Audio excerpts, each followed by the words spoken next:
बिस्मिल्लाहिर्रहमानिर्रहीम। अस्सलाम वालेकुम स्टूडेंट्स, मैं हूं हसन फरीद, आपका फिजिक्स टीचर। आज हम न्यूटन का सेकंड और थर्ड लॉ को बहुत डिटेल में डिस्कस करेंगे। तो आइए स्टार्ट करते हैं आज का लेक्चर। स्टूडेंट्स, न्यूटन का सेकंड लॉ क्या कहता है, ये समझने से पहले क्यों ना हम ये देखें कि न्यूटन के सेकंड लॉ देने से पहले लोग क्या समझते थे फोर्स के बारे में। याद रखिएगा, न्यूटन का सेकंड लॉ जो है वो डिस्कस करेगा फोर्स को। लेकिन जरा हम डिस्कस करते हैं कि फोर्स के बारे में ओल्ड कॉन्सेप्ट क्या था। न्यूटन से पहले लोग फोर्स के बारे में क्या सोचते थे कि फोर्स क्या चीज होती है। तो स्टूडेंट जरा देखते हैं, इमेजिन करिए हमारे पास एक बॉक्स है और ये बॉक्स यहाँ रेस्ट पर मौजूद है। अगर आप चाहते हैं इस बॉक्स को मूव करना, आप जब तक नहीं मूव कर सकते जब तक आप इस पर फोर्स ना लगाएं। और जब आप इस पर फोर्स लगाएंगे तो आप देखेंगे कि बॉक्स जो है वो मूव करेगा। यहां से लोगों को ये आइडिया हुआ कि फोर्स का काम क्या हुआ। फोर्स का काम हुआ चीजों को मूव करवाना या चीजों में मोशन प्रोड्यूस करना।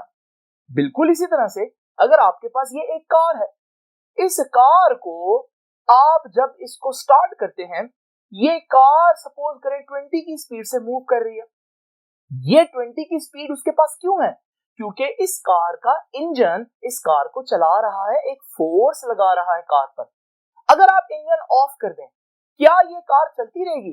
आप देखेंगे जैसे ही आप इंजन ऑफ करेंगे ये कार आहिस्ता आहिस्ता रुकेगी और इसके पास वो स्पीड 20 की अब नहीं होगी, बल्कि स्पीड कम होते होते ये रुक जाएगी।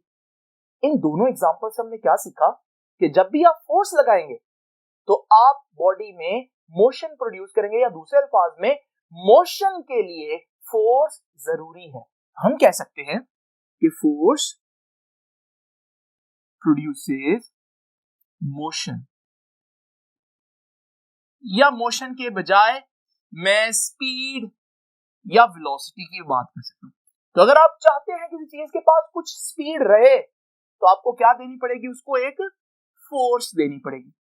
स्टूडेंट, ये ओल्ड कॉन्सेप्ट है, लगता ऐसा है जैसे बिल्कुल सही है, लेकिन न्यूटन जब आया तो उसने कहा कि भाई इस कॉन्सेप्ट को थोड़ा सा दोबारा देखने की जरूरत है।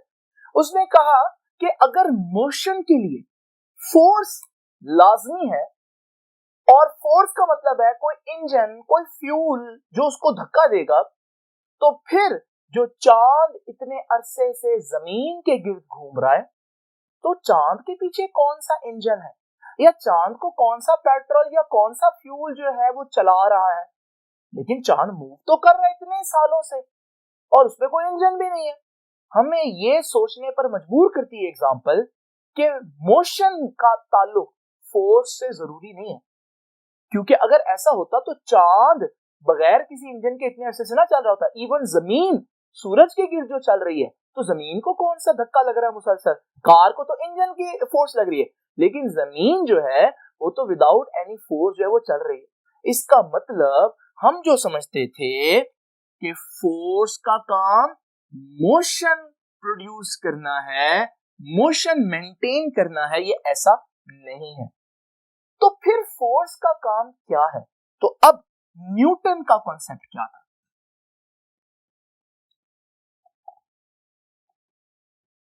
तो जरा देखते हैं जी। न्यूटन ने ये कहा कि आपसे एक बहुत बड़ी गलती हुई है, आपने फिर से फ्रिक्शन का फैक्टर जो है उसको इग्नोर कर दिया। अगर आप फोर्स का ये देखना चाहते हैं कि फोर्स का जेन्युइन काम क्या है, तो आपको फ्रिक्शन को क्या करना पड़ेगा? थोड़ी देर के लिए इग्नोर करना पड़ेगा। आप क्यों कह रहे हैं कि फोर्स मोशन प्रोड्यूस करता है? क्योंकि जब आप किसी गाड़ी की एग्जांपल ले रहे हैं, तो ये गाड़ी जो जमीन पर चल रही है, इसको एक फोर्स पीछे को रोकने की कोशिश कर रही है, जिसे हम फोर्स ऑफ फ्रिक्शन कहते हैं। अब सपोज करें वो फोर्स ऑफ फ्रिक्शन 20 न्यूटन है। अब आपको मालूम है अगर मैं इसको धक्का नहीं दूंगा, चलती हुई गाड़ी पर ये फ्रिक्शन की फोर्स लगेगी, ये गाड़ी आहिस्ता आहिस्ता रुक जाएगी। तो अगर मैं चाहता हूं इसको चलाना, तो फिर मुझे इंजन से एक फोर्स देनी पड़ेगी 20 न्यूटन की, ताकि ये गाड़ी चलती रहे। लेकिन क्या मेरे इंजन की फोर्स गाड़ी को चलाने के लिए है? हकीकत में ऐसा नहीं है, बल्कि मेरे इंजन की जो 20 न्यूटन की फोर्स है वो फ्रिक्शन की फोर्स को कैंसिल करने के लिए है। असल में अगर फ्रिक्शन ना होती तो फिर जैसे कि हमारे पास चांद स्पेस में मूव कर रहा है या जमीन स्पेस में मूव करी, वहां फ्रिक्शन नहीं है, तो वहां अगर एक चीज चल रही है तो वो बगैर किसी फोर्स के चलती रहेगी, क्योंकि न्यूटन का पहला लॉ कहता है कि जब कोई चीज चल रही हो तो वो चलते रहना चाहती है। तो इसलिए न्यूटन ने बोला कि अगर आप फोर्स का जेन्युइन काम देखना चाहते हैं तो फ्रिक्शन को इग्नोर करें, फिर पता चलेगा। अब जरा इमेजिन करें कि मेरे पास फ्रिक्शन नहीं है और ये गाड़ी जो है ये 20 की स्पीड से चल रही है। अब मुझे कोई फोर्स नहीं चाहिए इसको चलाने के लिए, खुद ही 20 की स्पीड से चलती रहेगी क्योंकि फ्रिक्शन ही नहीं है। अब मैं अगर इस पर फोर्स लगाऊं तो स्टूडेंट्स पता है क्या होगा? फोर्स लगने की वजह से इसकी स्पीड आहिस्ता आहिस्ता 20 से बढ़ना शुरू हो जाएगी और स्पीड 20 से 30, 40 इस तरह से इंक्रीज करेगी। यानी कि फोर्स का काम चीजों को मोशन देना नहीं है, बल्कि चीजों के पास जो मोशन होती है, जो स्पीड होती है, उसको चेंज करना है। ये है असल में फोर्स का काम न्यूटन के अकॉर्डिंगली। तो न्यूटन ने बोला कि ये बात गलत है, बल्कि हकीकत ये है कि फोर्स प्रोड्यूसेस एक्सेलरेशन। फोर्स क्या प्रोड्यूस करती है? एक्सेलरेशन। एक्सेलरेशन मतलब चेंज करती है स्पीड। मोशन के लिए फोर्स नहीं चाहिए। मोशन तो न्यूटन का फर्स्ट लॉ कहता है कि मोशन तो चीज वैसे ही रखना चाहती है, लेकिन उस मोशन को चेंज करने के लिए, उसकी स्पीड को कम करने के लिए या ज्यादा करने के लिए हमें फोर्स चाहिए। तो फोर्स का काम क्या हुआ? Force is needed to produce acceleration. Now just imagine करें स्टूडेंट्स, ये जो एक्सेलरेशन की टर्म जो है यहां पर लेकर आए हैं, ये एक्सेलरेशन किन फैक्टर्स पर डिपेंड करता होगा? जरा इमेजिन करते हैं इसको एग्जांपल से। जस्ट इमेजिन करें स्टूडेंट्स कि मेरे पास एक ट्रक है और एक साइकिल है। मैं इन दोनों पर एक जैसी फोर्स लगाता हूं। जरा थोड़ी देर के लिए सपोज करें कि फ्रिक्शन नहीं है। जब मैं दोनों पर एक जैसी फोर्स लगाऊंगा, बताएं किसकी स्पीड तेजी से चेंज होगी? आप फौरन बोलेंगे साइकिल की। इसका मतलब साइकिल का एक्सेलरेशन ज्यादा है। अगर साइकिल का एक्सेलरेशन ज्यादा है, उसकी वजह क्या बताएंगे आप? क्योंकि साइकिल हल्की है ना, उसका मास कम है, इस वजह से आप कहेंगे कि उसमें ज्यादा एक्सेलरेशन है। तो इसका मतलब एक्सेलरेशन किस पर डिपेंड किया? मास पर। और आपने देखा जिसका मास कम है उसमें ज्यादा एक्सेलरेशन आया। इसका मतलब हम ये भी कहेंगे कि वो जो एक्सेलरेशन प्रोड्यूस होगा, acceleration is inversely proportional to mass of object. जितना मास कम होगा, इनवर्सली प्रोपोर्शनल, जितना मास कम होगा उतना एक्सेलरेशन ज्यादा होगा। So acceleration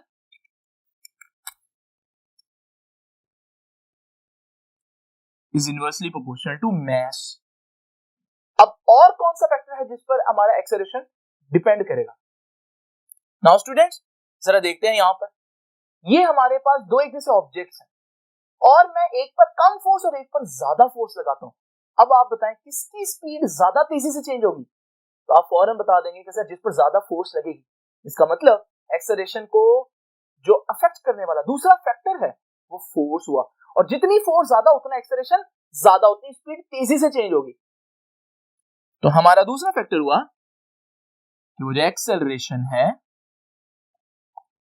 is directly proportional to applied force. जितनी अप्लाइड फोर्स ज्यादा उतना एक्सेलरेशन ज्यादा। इसको मैं यूं लिखूंगा मैथमेटिक्स में कि acceleration is directly proportional to force. Students इस चीज को और इस चीज को मैं इकट्ठे लिखूं अगर, तो मैं कहूंगा acceleration is directly proportional to force and inversely proportional to mass. और ये मास उधर जाकर मल्टीप्लाई होगा। तो मैं अब आपको डायरेक्ट बताता हूं जो इक्वेशन आएगी, वो इक्वेशन होगी students F equals to ma। बहुत इंपॉर्टेंट न्यूटन की सेकंड लॉ की इक्वेशन है और ये सीधा सीधा बता रही है भाई फोर्स का काम क्या है? चीजों को चलाना या चलती हुई चीजों में या रुकी हुई चीजों में मोशन को चेंज करना। तो दूसरी बात सही है कि इसका काम चीजों को चलाना नहीं होता, जहां ऑलरेडी फ्रिक्शन मौजूद है वहां इसका काम चीजों को चलाना लगता है। लेकिन अगर आप फ्रिक्शन को निकाल दें तो आपको पता चलेगा फोर्स का काम चीजों को चलाना नहीं है, बल्कि चीजें चलना तो खुद ही चाहती है न्यूटन के फर्स्ट लॉ के अकॉर्डिंगली। लेकिन अगर उनकी स्पीड कम या ज्यादा करनी है तो आपको फोर्स चाहिए। नाउ स्टूडेंट्स, एक बात याद रखिएगा, force is a vector quantity. बिल्कुल उसी तरह से acceleration is also a vector quantity, क्योंकि हमारे पास जब किसी स्केलर को वेक्टर से मल्टीप्लाई करें तो ही आंसर वेक्टर आता है। तो इसलिए एक्सेलरेशन जो है उसका वेक्टर होना जरूरी है, और वेक्टर के लिए तो डायरेक्शन भी होती है। तो एक्सेलरेशन हमेशा कहां होगा, याद रखिएगा, एक्सेलरेशन इज ऑलवेज, हमेशा होगा इन दी डायरेक्शन ऑफ फोर्स। जहां फोर्स उसी डायरेक्शन में एक्सेलरेशन। मिसाल के तौर पर अगर एक गाड़ी आपके पास मूव कर रही है और उस गाड़ी में अचानक से आप रेस देते हैं, इंजन की फोर्स लगाते हैं, इंजन की फोर्स जो है वो आगे को लगेगी, तो इस वक्त हम कहेंगे कि बॉडी का एक्सेलरेशन भी आगे को है। अच्छा, अगर यही गाड़ी चल रही और अचानक से आप ब्रेक लगाते हैं, ब्रेक का मतलब है आप बैकवर्ड फोर्स लगा रहे हैं, उस वक्त उसका एक्सेलरेशन भी कहां होगा, क्योंकि फोर्स पीछे को है तो एक्सेलरेशन भी बैकवर्ड होगा। इसका मतलब जहां को फोर्स उसी डायरेक्शन में एक्सेलरेशन। स्टूडेंट्स, ये था हमारा न्यूटन का सेकंड लॉ। आपने देखा न्यूटन के सेकंड लॉ ने हमें फोर्स मेजर करने के लिए इक्वेशन दी। न्यूटन के फर्स्ट लॉ ने फोर्स को डिफाइन किया था कि फोर्स क्या होती है, लेकिन न्यूटन के सेकंड लॉ ने फोर्स को मेजर करने की टेक्निक दी है। इसलिए यहां पर मैं लिख देता हूं कि न्यूटन के सेकंड लॉ का मकसद क्या है, मेजरमेंट ऑफ फोर्स। न्यूटन का फर्स्ट लॉ क्या करता था, डिफाइंस फोर्स। न्यूटन का सेकंड लॉ मेजर करता है फोर्स। अब न्यूटन का थर्ड लॉ देखते हैं वो क्या करेगा। आइए स्टूडेंट्स जरा देखते हैं कि न्यूटन का थर्ड लॉ क्या कहता है। न्यूटन के थर्ड लॉ को पढ़ने से पहले एक एग्जांपल समझते हैं। आपने फुटबॉल खेली होगी, जब आप फुटबॉल को किक करते हैं तो फुटबॉल तो आगे को जाता है, यानी कि हम कहेंगे कि फुटबॉल पर एक एक्शन हुआ। लेकिन अगर आप देखें तो आपके पांव को थोड़ा सा पेन फील होगी जब आप किक करेंगे। इसका मतलब फुटबॉल ने भी आपके पांव पर कुछ ना कुछ फोर्स लगाई है, और हम कहते हैं कि ये जो फोर्स फुटबॉल ने लगाई है ये है रिएक्शन। यानी कि जब आप फुटबॉल को किक करते हैं तो एक फोर्स आप फुटबॉल पर लगाते हैं, लेकिन एक फोर्स फुटबॉल भी आप पर लगाती है। यानी कि जब भी एक एक्शन होगा उसके साथ कुछ ना कुछ रिएक्शन लाजमी होगा। अब इन एक्शन और रिएक्शन का ये जो पेयर है, इसके बारे में पुराने लोग जो न्यूटन से पहले थे वो क्या सोचते थे।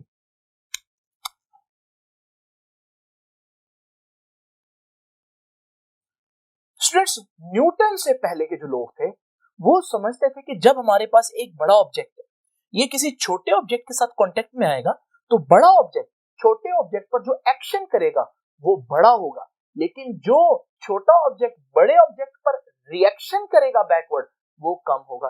यानी कि दूसरे अल्फाज में ये लोग समझते थे कि बड़ा ऑब्जेक्ट जो है वो बड़ा एक्शन करता है, जबकि छोटा ऑब्जेक्ट जो है वो छोटा एक्शन करता है। तो मैं लिख देता हूं कि पुराने लोग जो समझते थे वो ये था कि बिगर ऑब्जेक्ट का मतलब है बिगर एक्शन,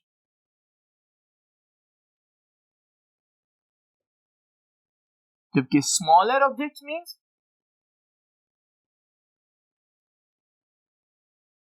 स्मॉलर एक्शन। अब होता कुछ इस तरह से है कि ये बात दुरुस्त भी लगती है, क्योंकि अगर आप डेली लाइफ में डिफरेंट एग्जांपल्स देखें तो ऐसा ही लगता है जैसे जो बड़ी चीज है वो बड़ा एक्शन करती है, जबकि छोटी चीज जो है वो छोटा रिएक्शन करती है। नाउ स्टूडेंट्स, न्यूटन ने कहा कि ये स्टेटमेंट गलत है, ऐसा नहीं होता। न्यूटन ने अपना लॉ जो दिया उसमें फिर उसने क्या कहा वो जरा देखते हैं। देखते हैं न्यूटन का थर्ड लॉ क्या कहता है। न्यूटन ने अपने इस लॉ में कहा कि ये बात गलत है, बल्कि असल में उसने कहा ये तो बात दुरुस्त है कि every action has an equal but opposite reaction. उसने कहा ये तो बात दुरुस्त है कि हर एक्शन का एक रिएक्शन होता है, लेकिन बड़ा बॉडी बड़ा एक्शन करेगी और छोटी बॉडी छोटा एक्शन करेगी, ऐसा नहीं होता, बल्कि action and reaction are equal, हमेशा बराबर होते हैं, लेकिन ऑपोजिट डायरेक्शन में होते हैं। ऑपोजिट डायरेक्शन भी समझ में आ जाती है। लेकिन ये इक्वल कैसे हो गए, ये बात समझ में नहीं आती। और आप ऐसी एग्जांपल देखेंगे जिनमें आपको लगेगा जैसे न्यूटन का लॉ गलत है। मिसाल के तौर पर जस्ट इमेजिन करें स्टूडेंट्स कि हमारे पास जमीन से कुछ फासले पर, कुछ बुलंदी पर, कुछ हाइट पर एक ऑब्जेक्ट है। आपको मालूम है ना, जमीन इस ऑब्जेक्ट को अपनी तरफ खींच लेगी, तो जमीन इसको अपनी तरफ खींचेगी ग्रेविटी की वजह से, और ये ऑब्जेक्ट नीचे आएगा। अब ये कॉन्सेप्ट गलत है, क्योंकि यहां पर हमने सिर्फ एक फोर्स को शो किया जिसमें जमीन ऑब्जेक्ट को खींच रही है। हकीकत में क्या होगा जरा देखते हैं। एक्चुअली में जब हमारे पास जमीन से ऊपर कोई ऑब्जेक्ट मौजूद हो, तो ना सिर्फ जमीन उस ऑब्जेक्ट को अपनी तरफ खींचती है, बल्कि ऑब्जेक्ट भी जमीन को अपनी तरफ खींचता है। अब यानी कि दोनों एक दूसरे की तरफ एक फोर्स लगा रहे, यानी एक्शन भी है और उसका एक रिएक्शन भी है। अब जरा इमेजिन करें, हमारे पास जमीन ऑब्जेक्ट को खींचती है। अब रियलिटी में क्या होगा, ऑब्जेक्ट बहुत ज्यादा डिस्टेंस ट्रेवल करेगा जमीन की तरफ, लेकिन उतने ही टाइम में जमीन जो ऑब्जेक्ट की तरफ जाएगी वो बहुत थोड़ा सा डिस्टेंस ट्रेवल करेगी। तो यहां से देखकर हमें लगता है कि यार एक्शन और रिएक्शन आपस में बराबर तो नहीं है, बल्कि एक्शन जो है वो ऑब्जेक्ट पर जो फोर्स लगी है उसने ज्यादा एक्सेलरेशन प्रोड्यूस किया, जबकि जमीन तो अपनी जगह से थोड़ा सा मूव हुई है। बट न्यूटन ने ये बोला कि आप एक्शन को ये ना देखें कि कितना एक्सेलरेशन है, क्योंकि एक्शन और रिएक्शन तो फोर्स है, और force F is to M में होती है, न्यूटन का सेकंड लॉ कहता है। और फोर्स में एक्सेलरेशन के साथ साथ मैस भी आ जाता है स्टूडेंट। नाउ जस्ट इमेजिन करें, ये सपोज्ड वैल्यूज है जो मैं आप लोगों को बता रहा हूं। जस्ट इमेजिन करें कि वो ऑब्जेक्ट जो है, उस ऑब्जेक्ट का मैस है 2 और जमीन का मैस है 10, सपोज कर लेते हैं। अब हमने देखा कि ऑब्जेक्ट बहुत ज्यादा तेजी से नीचे है, उसमें बहुत एक्सेलरेशन है। सपोज करें उसमें जो एक्सेलरेशन है वो 10 का है। अब एक्सेलरेशन 10 का है, मैस उसका 2 है, तो फोर्स कितनी हुई? एक्सेलरेशन 10, मैस 2, तो फोर्स हुई 20 न्यूटन। अब जरा देखते हैं, ये वो फोर्स है जो ऑब्जेक्ट पर लगी। जरा देखते हैं जमीन पर कितनी फोर्स लग रही है। अब जमीन ऊपर गई है बहुत थोड़े एक्सेलरेशन से।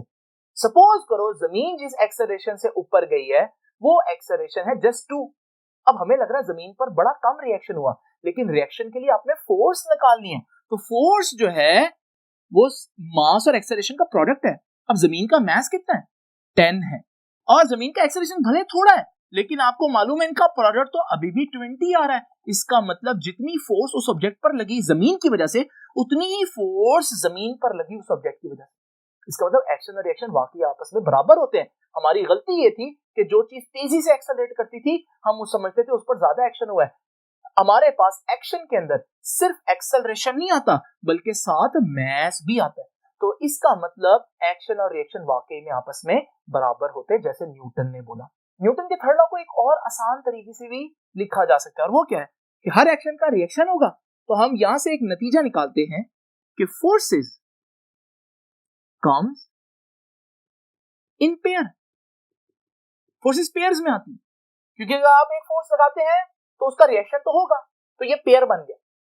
और दूसरी इंपॉर्टेंट बात क्या है स्टूडेंट्स में, याद रखिएगा न्यूटन के थर्ड लॉ के मुताबिक हमारे पास action and reaction occurs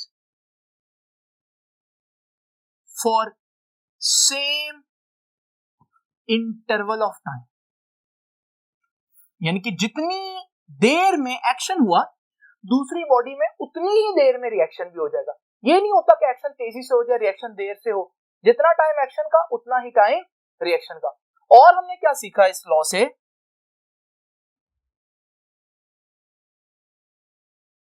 action and reaction never acts on the same body.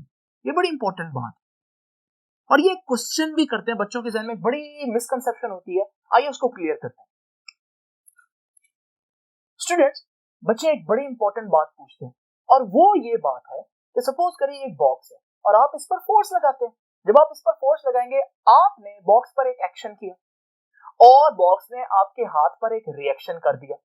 Now student just imagine करें कि एक्शन और रिएक्शन तो न्यूटन के अकॉर्डिंगली बिल्कुल बराबर और ऑपोजिट डायरेक्शन में है। और चैप्टर 2 में वेक्टर्स में हम लोगों ने पढ़ा कि जब दो बराबर के वेक्टर्स हो लेकिन ऑपोजिट डायरेक्शन में हो तो उनका तो रिजल्टेंट जीरो आता है, वो तो एक दूसरे को कैंसिल कर देते हैं। जैसे इस मार्कर पर अगर मैं एक फोर्स यहां से लगाऊं और एक फोर्स यहां से लगाऊं तो ये दोनों फोर्सेस एक दूसरे को कैंसिल कर देंगे अगर ये बराबर की हुई।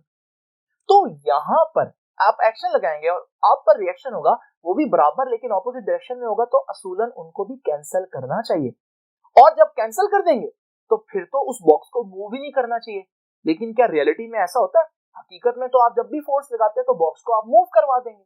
ये क्या चक्कर है? तो स्टूडेंट इसका आंसर ये है कि हम इस क्वेश्चन में अक्सर एक छोटी सी बात है जो मिस कर देते हैं। और वो बात क्या है? अगर आप सिर्फ बॉक्स को देखें तो बॉक्स पर एक ही फोर्स लग रही है क्योंकि जो रिएक्शन है वो मेरे हाथ पे है। और इसी तरह अगर आप मेरे हाथ को देखें तो उस पर एक ही फोर्स लग रही है। यहां से हमने सीखा कि एक्शन और रिएक्शन एक बॉडी पर नहीं होता बल्कि डिफरेंट बॉडीज पर होता है। तो अगर आप सिर्फ बॉक्स पर देखो, क्या उस पर दो फोर्सेस हैं? आप सिर्फ बॉक्स पर देखेंगे तो उस पर एक ही फोर्स लग रही है।